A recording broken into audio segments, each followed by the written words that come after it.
So today we're doing an umami twist on a classic. Caramel chocolate chip miso cookies. I'm Chef Tucker, and joining me today is Sous Chef Ender. Fantastic.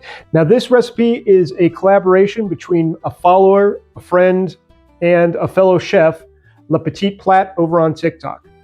She came up with this recipe, and I tweaked it just a little bit so nobody's going to be copycatting her stuff because she owns a little cafe there. But it's going to be an easy recipe. It's going to come out wonderful. What do you say we get started, buddy? Yes. All right. So like all cookies, we start off with our butter and sugar by creaming them. So put the butter in there, and then your brown sugar and your white sugar. Perfect.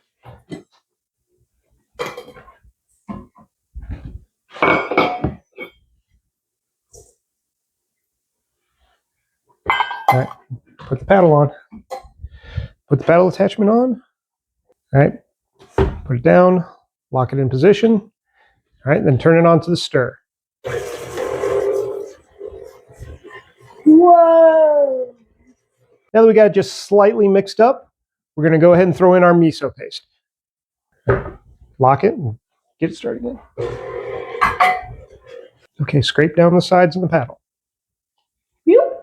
Now we're using white miso on this one. You can use a different type, but the white miso tends to be the milder and sweeter one, and it's largely going to be taking the place of salt in our recipe.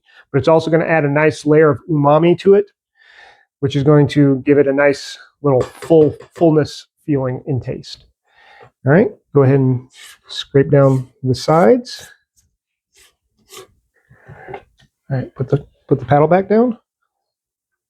All right, go ahead and turn it back on and stir.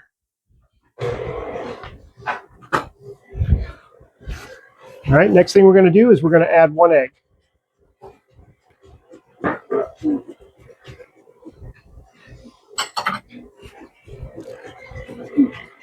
And you mix that until both of them are fully incorporated. After that, we're going to add 1 teaspoon or 1 cap of vanilla extract.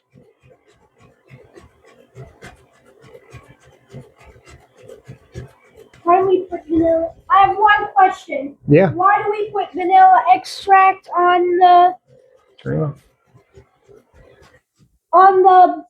desserts? Because vanilla is an aromatic, and it makes it adds a layer of flavor, but it also adds a layer of aroma to it, which makes it smell and taste better.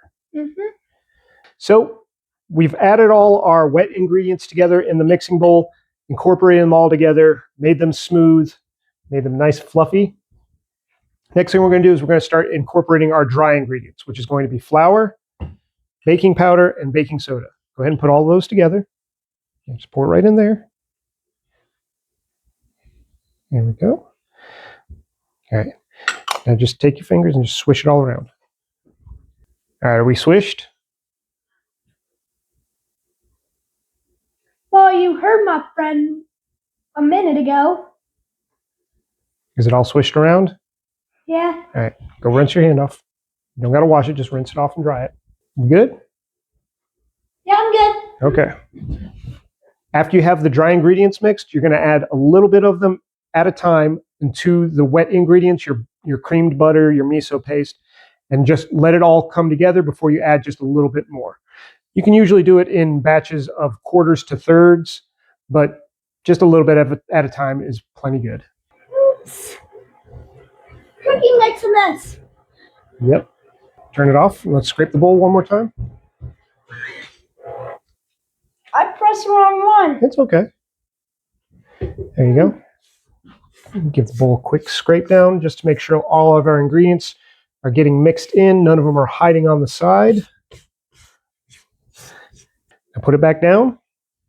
And this is where we're going to add our caramel and chocolate chips.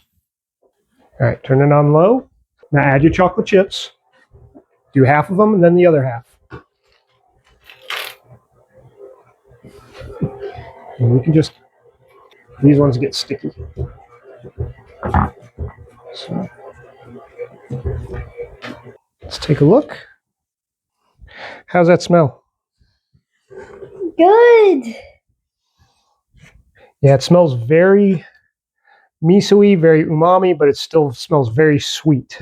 So after you have all your ingredients combined, the next thing you can do is an optional step, which is just put the dough into the refrigerator. You can portion it out on sheet pans ahead of time if you've got the space, but I usually don't, so I just put the whole bowl in there. You're going to let it rest for about 30 minutes to an hour, and what this is going to do is it's going to help them hold its shape because the butter and sugars will firm back up a little bit, making it a little bit easier. You can also roll this into a roll, put it into your freezer, and then just cut it to have portion-sized cookies. So we're going to let this rest. We'll portion it up, throw it in the oven, be right back. What do you say? Good job? Yes. All right. See you in a minute. See you in a minute.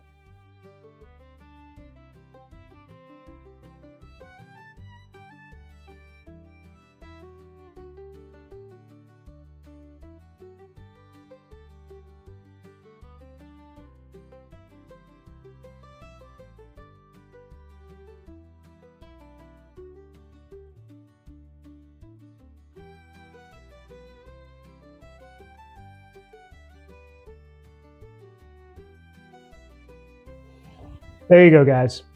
A simple cookie with just a little bit of an upgrade and tweak of an ingredient. What do you think, Sous Chef? Yes. All right. You want to split one? Oh, cheers.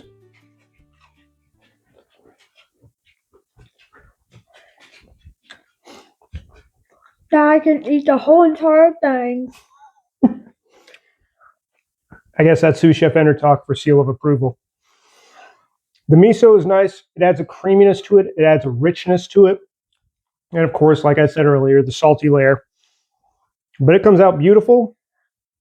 Nice and simple. Nothing overly complicated. Like I said, just a twist on something that you're familiar with so you can try it at home and see what you think.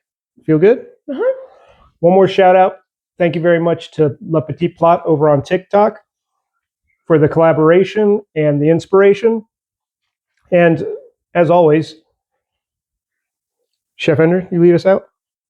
If you like what we saw here, hit like and subscribe and comment down below and repost and follow us.